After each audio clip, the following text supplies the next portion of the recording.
복음을 들었다고 해서 모든 사람이 믿는 것은 아닙니다. 어떤 사람은 믿지만 어떤 사람은 믿지 않습니다. 어떤 사람은 복음을 여러 번 들어도 믿지 않지만 어떤 사람은 복음을 들은 즉시 믿습니다.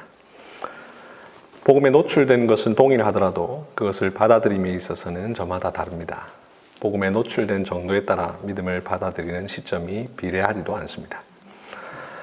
복음에 더 많이 노출된다고 해서 믿는 것도 아니고 복음에 적게 노출되었다고 해서 덜 믿는 것도 아니죠. 이 부분에 있어서 어떤 공식이 없어 보입니다. 이런 점에 있어서 믿음은 신비입니다. 복음은 한편으로 말과 글로 전달되니 말과 글이 탁월한 사람이 더 잘 받아들여야 할 것 같은데 꼭 그렇지 않습니다. 복음에 대한 접근성이 더 높으면 더 잘 받아들일 것 같은데 그렇지도 않습니다. 도무지 어떤 원칙이 있는지 알기가 어렵습니다. 차라리 원칙이 있다면 편할 것 같습니다. 수학 공식처럼 맞아 떨어진다면 차라리 이해하기 쉬울 것 같습니다. 그러나 그렇지 않습니다. 믿음은 분명 신비입니다. 그럼에도 아무런 원칙이 없는 것은 아닙니다. 분명한 원칙이 있습니다. 어떤 사람이 믿게 됩니까? 오직 하나님의 택함을 받은 사람이 믿게 됩니다. 하나님께서 생명을 주려고 예정하신 사람들, 하나님께서 자기 백성으로 삼아주신 사람들이 믿게 됩니다. 즉, 하나님은 자신이 택한 자를 반드시 부르시고 반드시 거듭나게 하시고 반드시 믿음을 주셔서 반드시 의롭다함을 얻게 하십니다. 거꾸로 말하면 믿음을 소유한 사람은 분명히 하나님께서 택한 사람입니다. 하나님께서 택하셨기 때문에 믿는 것이고 믿는 것을 보면 그 사람이 하나님의 택함을 받은 사람이라는 것을 알 수가 있죠. 이것은 그 누구도 부인할 수 없는 믿음의 법칙입니다. 그런데 기독교 세계 안에 이 원칙을 믿지 않는 사람들이 있습니다. 우리가 믿는 것과 다르게 가르치는 사람들이 있습니다. 그 사람들은 이렇게 말합니다.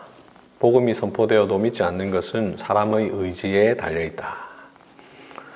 얼핏 보면 그 사람들의 주장이 오히려 설득력 있어 보입니다. 우리가 눈으로 보는 현상을 보면 어떤 사람이 복음을 들음에도 불구하고 받아들이지 않는 것은 그 사람이 받아들이기를 거부해서 그런 것처럼 보입니다. 예수님을 믿으면 천국 갑니다 라고 말하니 싫어요, 천국은 당신 혼자 가세요 라고 대답하는 걸 보면 사람이 복음을 거부하는 것 같습니다. 교회 안에 오랫동안 있어서 수많은 설교를 들음에도 복음을 받아들이지 않는 것을 보면 그 사람이 복음을 거부하는 것처럼 보입니다. 그래서 복음이 선포되어도 듣지 않는 것은, 복음이 선포되어도 믿지 않는 것은 사람의 의지에 달려있다라는 주장이 더 신빙성 있어 보입니다. 믿음의 주체가 누구인지를 생각해 봐도 그렇습니다. 믿음은 우리의 행위이죠. 사람이 예수님을 믿는 것입니다. 그러니 사람이 어떻게 하느냐에 달려있는 게 맞을 것 같습니다. 사람에게 믿음의 주도권이 있어 보입니다. 약간 냉정하게 생각해 보면 더욱 그렇습니다. 복음이 선포되어도 믿지 않는 것은 하나님께 달려있다. 이렇게 말하면 뭔가 사람이 억울해 보입니다. 나는 믿으려고 했는데 하나님께서 믿음을 주지 않아서 안 믿은 것이니 나에게 책임이 있는 것이 아니라 하나님께 책임이 있다라고 책임을 회피할 수 있는 것처럼 보입니다. 그러나 또다시 생각해 보면 달라집니다. 복음의 수용 여부가 하나님이 아닌 사람에게 달려있다라고 해버리면 사람이 하나님보다 더 높은 자리에 있는 것이 됩니다. 하나님은 그저 사람의 결정에 따라 아무것도 하실 수 없는 분이 되어버립니다. 하나님의 주권은 부정되어 버립니다. 무엇이 맞을까요? 이 신비로운 부분에 대한 우리의 질문을 어떻게 하면 바르게 이해할 수 있을까요? 하나님께서 우리에게 주신 이성을 사용하는 것도 중요하지만 그보다 먼저 성경이 무엇이라고 말하는지를 들어야 합니다. 그렇다면 여러분, 성경은 뭐라고 말합니까? 이 주제에 대해 성경은 곳곳에서 다양한 방식으로 우리에게 대답해 주고 있는데 오늘 본문도 그 중에 하나가 될 수 있습니다. 함께 살펴보겠습니다. 25절에서 예수님께서 유대인들에게 말씀하십니다. 내가 너희에게 말하였으되 믿지 아니하는도다. 내가 내 아버지의 이름으로 행하는 일들이 나를 증거하는 것이거늘. 유대인들이 예수님을 믿지 않습니다. 그런데 그들은 예수님의 말씀을 직접 들었습니다. 또한 그들은 예수님께서 아버지의 이름으로 행하는 일들, 즉 예수님이 하나님의 아들이요 하나님이 예수님의 아버지이심을 증거하는 행위들을 보았습니다. 그럼에도 그들은 믿지 않습니다. 만약 복음과 믿음이 단순한 원리와 법칙으로 작동한다면 유대인들이야말로 예수님을 믿어야 할 자들입니다. 예수님의 말씀을 직접 들었으니 믿어야 하는 것 아니겠습니까? 다른 사람이 대신 말해주는 것도 아니고 대신 설명해 주는 것도 아니고 하나님의 아들 예수 그리스도께서 직접 말씀하시는데 믿어야 하는 것 아니겠습니까? 뿐만 아니라 그들은 예수님께서 직접 행하시는 무수히 많은 증거들을 보았습니다. 예수님께서 지금까지 행한 수많은 말씀과 행동들을 통하여 자신의 메시아 되심을 충분히 계시하셨습니다. 21절에서 말하는 대로 예수께서 행하신 맹인의 눈을 뜨게 하신 일은 귀신이 할 수 없는 일, 오직 하나님의 아들만이 하실 수 있는 일입니다. 그것만으로도 예수님께서 하나님이시라는 증거는 충분합니다. 그러니 믿어야 합니다. 이보다 더 분명한 것이 없습니다. 그러나 그들은 믿지 않고 있습니다. 들어도 믿지 않고 보아도 믿지 않는다면 대체 왜 그들은 믿지 않는 것입니까? 예수님은 이들이 믿지 않는 이유를 26절에서 간단하게 말씀하십니다.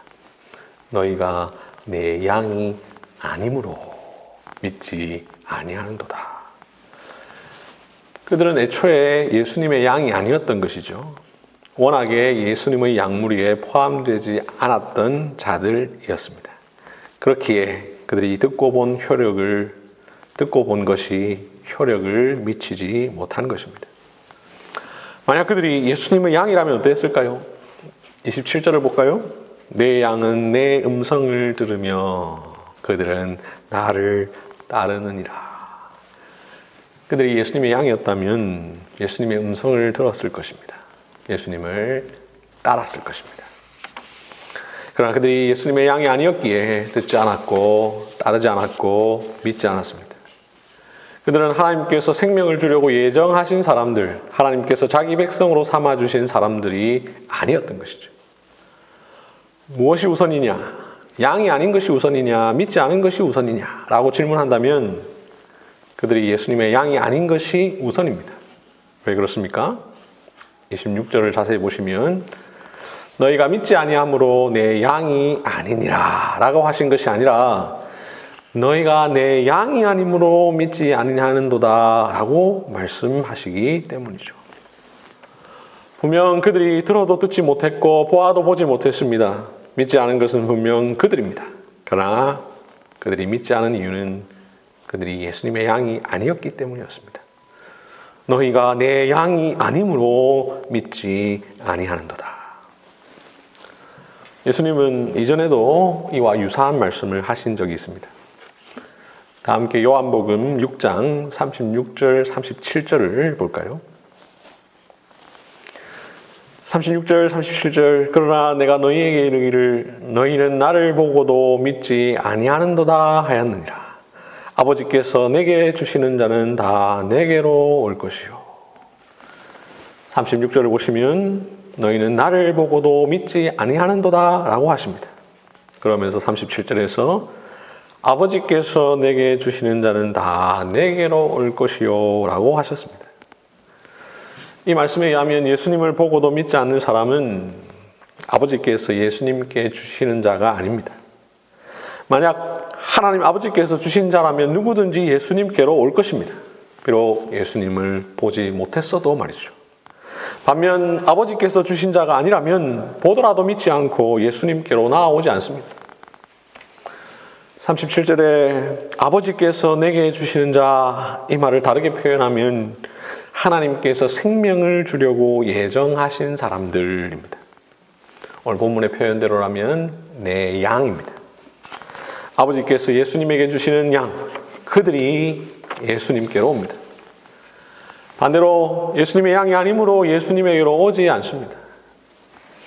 그 밑에 요한복음 6장 44절에도 보면 비슷한 말씀이 나옵니다. 나를 보내신 아버지께서 이끌지 아니하시면 아무도 내게 올 수 없으니. 하나님께서 이끌지 않는 사람은 예수님께로 갈 수 없습니다. 양이 아닌 사람은 예수님께로 갈 수 없습니다. 거꾸로 말하면 예수님께로 오는 사람은 하나님께서 이끌어 주신 자입니다. 어떤 사람이 믿는 것은 그 사람을 하나님께서 미리 정하사 때가 되어 그를 예수님께로 이끄셨기 때문입니다. 또 그 밑에 요한복음 6장 65절에도 비슷한 말씀이 나오죠. 내 아버지께서 오게 하여 주지 아니하시면 누구든지 내게 올 수 없다 하였노라. 하나님께서 이끈 사람이 예수님께로 가고 하나님께서 이끌지 않은 사람은 예수님께로 갈 수가 없습니다.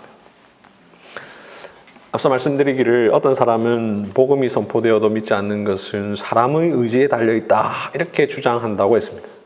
그러나 요한복음 6장 65절은 그와 반대로 이야기합니다. 어떤 사람이 복음을 듣고도 예수님께로 나아오지 않는 것은 하나님 아버지께서 오게 하여 주지 않으셨기 때문입니다. 내 아버지께서 오게 하여 주지 아니하시면 누구든지 내게 올 수 없다라고 말씀합니다. 모든 주권이 하나님 아버지께 있습니다. 왜 어떤 사람은 믿고 왜 어떤 사람은 믿지 않는가? 거기에는 어떤 원칙이 깔려 있는가?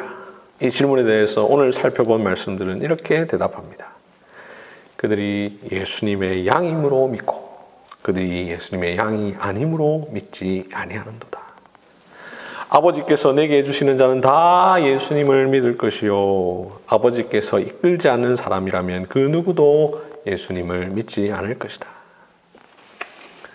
믿음은 신비로워서 우리가 다 알 수는 없지만 이 사실만큼은 그 누구도 부인할 수 없는 믿음의 분명한 원칙입니다. 이러한 원리를 아주 잘 설명해 놓은 구절이 있습니다. 로마서 8장 30절입니다. 또 미리 정하신 그들을 또한 부르시고 부르신 그들을 또한 의롭다 하시고 의롭다 하신 그들을 또한 영화롭게 하셨느니라. 이 구절에 의하면 하나님께서 어떤 사람을 미리 정하셨습니다. 정하신 그들을 부르십니다. 부르신 그들을 의롭다 하십니다. 의롭다함을 받은 사람, 장차 완전하게 영화롭게 되는 사람은 궁극적으로 하나님께서 미리 정하신 그들입니다. 정하심, 부르심, 의롭다 하심, 영화롭게 하심, 이것을 구원의 서정이라고 부르는데요. 이것은 다 연결됩니다. 정하신 사람부터 영화롭게 하는 사람까지 모두 다 그들입니다. 이 그들은 서로 다른 그들이 아닙니다. 그들이 곧 그들입니다. 정하신 그들이 부르신 그들이요 부르신 그들이 의롭다 하시는 그들입니다. 의롭다 하신 그들은 정하신 그들을 그렇게 하시는 것이지 다른 사람을 그렇게 하시는 것이 아닙니다.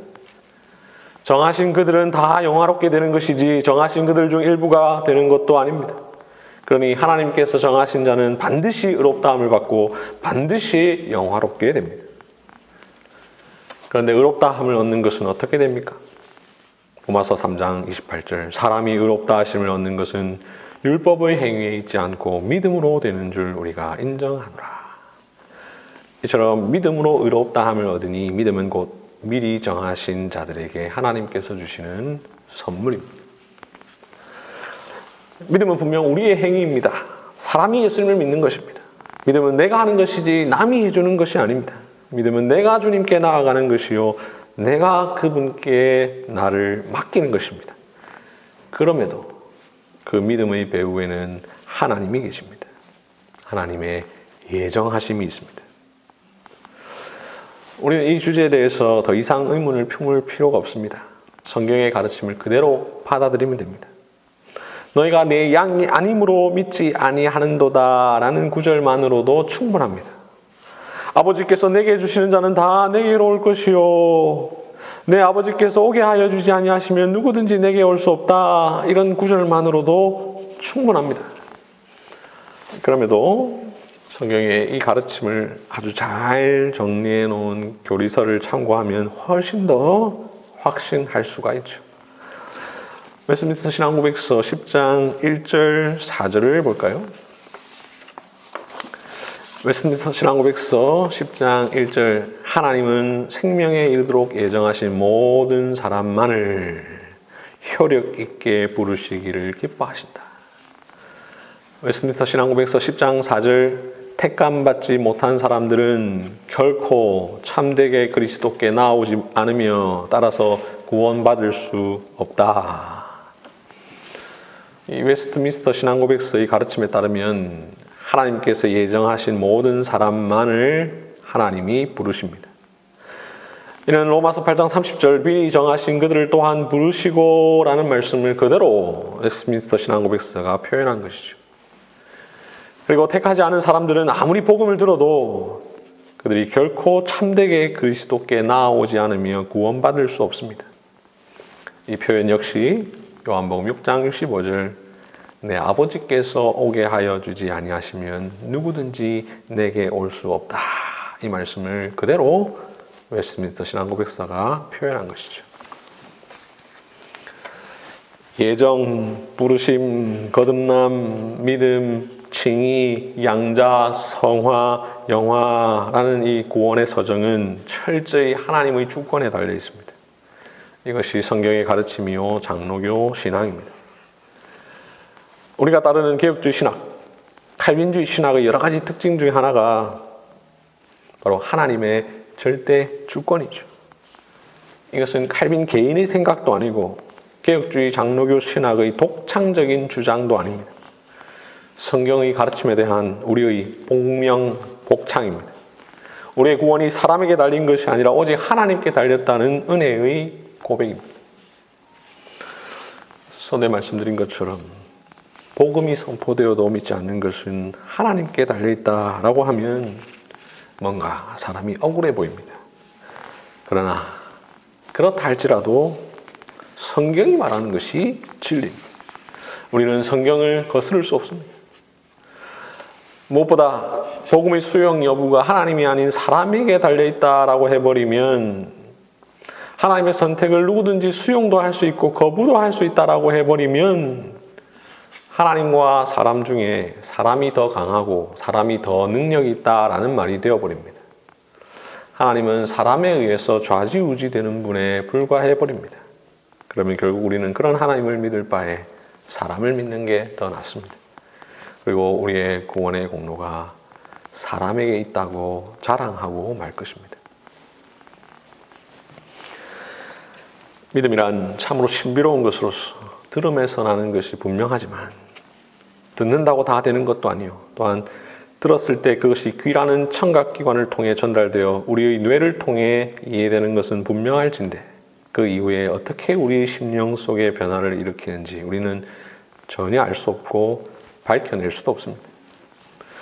또한 어떤 사람은 그 사람이 갖고 있는 지성의 탁월함으로 인하여 더 많이 이해하였을 터인데도 오히려 그것이 그 사람의 지식으로 쌓이지 않거나 혹은 쌓였다 하더라도 삶의 근본적인 변화로 일어나지 않는 경우도 있고 어떤 사람은 그 사람이 갖고 있는 지성의 부족함으로 인하여 덜 이해하였을 터인데도 오히려 그 사람이 진리를 더 잘 분별하고 삶 속에서 깊은 변화를 체험하는 경우도 있으니 참으로 믿음은 신비로운 영역의 것이라 할 수 있습니다. 그래서 믿음의 발생이 사람의 어떠함에 있는 것이 아님은 명백합니다. 예수님에 관한 수많은 연구와 고고학적 분석을 한다고 해서 예수님을 믿는 것도 아닙니다. 탁월한 지식을 갖고 있어야 믿는 것도 아닙니다. 히브리어와 헬라어에 능통한다고 해서 믿는 것도 아닙니다. 믿음은 많은 연구와 진지한 토론과 열정만으로 얻을 수 없는 무엇이요 그 이상의 어떤 것, 즉 나로 하여금 그리스도께 속하게 하는 더 깊고 근본적인 은혜가 필요합니다. 그렇기 때문에 사도 바울은 이렇게 말씀합니다. 너희는 그 은혜에 의하여 믿음으로 말미암아 구원을 받았으니 이것은 너희에게서 난 것이 아니요 하나님의 선물이라. 사도 바울의 이 가르침은 그 누구도 부인할 수 없는 사실이고 또한 우리의 신앙 고백입니다. 이러한 믿음으로 구원받았기에 우리는 자랑할 수 없습니다. 우리가 믿는 것은 분명 우리의 행위요, 우리의 주체적인 행동이지만 우리가 믿음을 소유하게 된 것은 전적으로 하나님의 택하심에 근거합니다. 하나님께서 우리를 자기의 양으로 택하셨으니 우리는 그저 예수님의 양으로서 예수님의 음성을 들으며 예수님을 따를 뿐입니다. 그렇게 누구든지 자랑할 수가 없습니다. 믿음의 신비로운 원리와 법칙을 우리가 다 설명할 수 없습니다. 그러나 한 가지는 분명합니다. 믿음이란 하나님의 작정, 즉 예정에 따른 것입니다. 하나님은 어떤 사람을 예수님께로 이끄십니다. 반면 어떤 사람은 예수님께로 이끌지 않으십니다. 그 예정하심에 근거하여 어떤 사람은 그리스도께 나아갑니다. 그 작정하심에 근거하여 어떤 사람은 그리스도께로 나아갈 수가 없습니다. 어떤 사람은 믿습니다. 어떤 사람은 믿지 않습니다. 내가 과연 택함 받았는가? 이 사실을 지금 당장의 형편으로 모두 다 판단할 수는 없습니다. 왜냐하면 하나님의 부르심은 하나님께서 정하신 때 효력 있는 부르심으로 나타나기 때문이죠.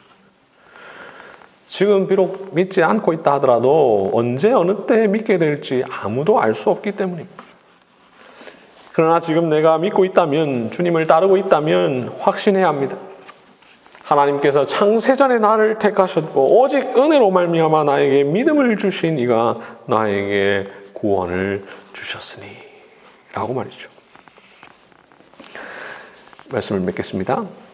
왜 어떤 사람은 믿고 왜 어떤 사람은 믿지 않을까?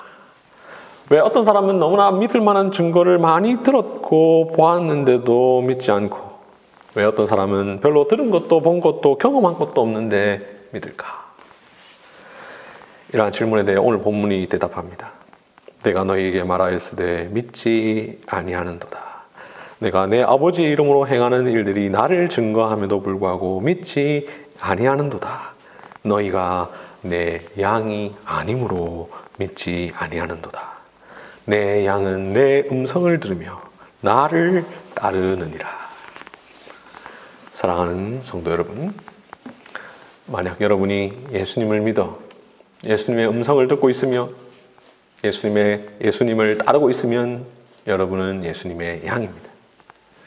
만약 여러분이 예수님의 양이 맞다면 찬송하리로다. 하나님께서 창세전에 그 기쁘신 뜻대로 우리를 예정하사 예수 그리스도로 말미암아 자기 아들들이 되게 하셨으니 이는 그가 사랑하시는 자 안에서 우리에게 거저 주시는 바 그의 은혜의 영광을 찬송하게 하려는 것이라 하는 말씀대로 삼위 하나님을 찬송하십시오. 나의 구원이 오직 하나님께 있음을 찬송하십시오. 구원하심이 보호자에 앉으신 우리 하나님과 어린 양에게 있도다. 만약 여러분이 아직 예수님의 양이 아니시라면 이렇게 기도하십시오. 여호와여 은총을 베푸사 나를 구원하소서. 여호와여 속히 나를 도우소서. 아멘. 함께 기도하겠습니다.